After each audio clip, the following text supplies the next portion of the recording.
Hello, witches, and welcome to Salem, Massachusetts, the weirdest place on earth. Today, we're diving deep into the first segment of a three-part mystery. Now, we all know Salem is the most celebrated Halloween destination in the United States. In fact, it frequently comes in second for Halloween tourism in the entire world, just behind Derry, Ireland.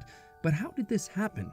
For centuries, the town did everything it could to avoid discussing the witch trials at all. On a personal note, I've even had a conversation with a Salem shop owner who vividly detailed how all the way up until the day her grandmother died, she would barely talk about the witch hysteria. This is interesting because her grandmother both lived and died in Danvers, which is relevant because a lot of the activity of the Salem witch trials actually occurred in Danvers, not in present-day Salem.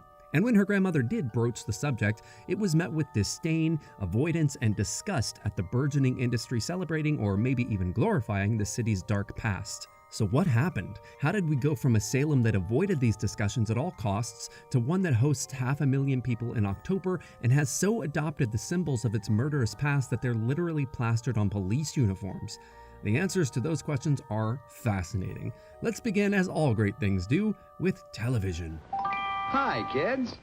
Look at some delicious magic with the extra good chocolate-flavored syrup, Bosco. To get started, let's talk about Bewitched.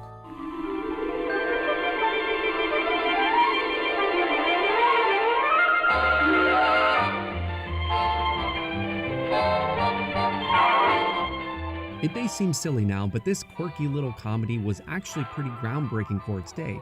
The sitcom debuted in 1964 and followed the adventures of married couple Darren and Samantha Stevens.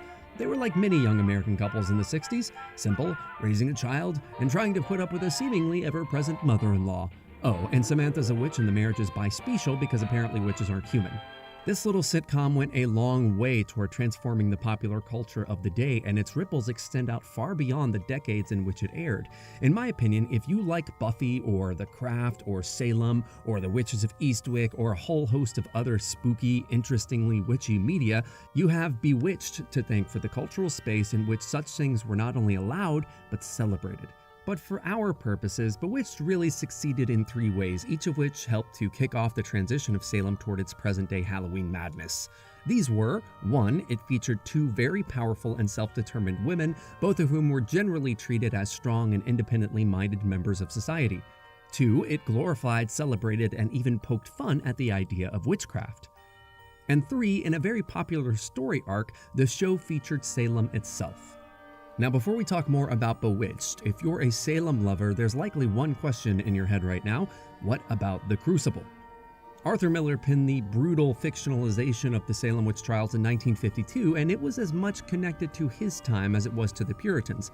And it's true that the play did begin to replant Salem in the social fabric of the American quilt, but Salem itself was still very much in their quiet place about the hysteria. When Miller visited Salem to research for the play, he even remarked, "You couldn't get anyone to say anything about it."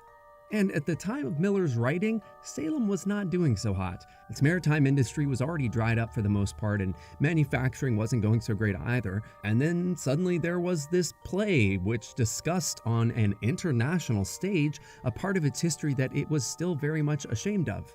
One couldn't fault a 1950 Salemite for perhaps believing some long-tortured spirit was enacting centuries-old vengeance on the city for the evils of its past. Then, Bewitched came along in the 60s.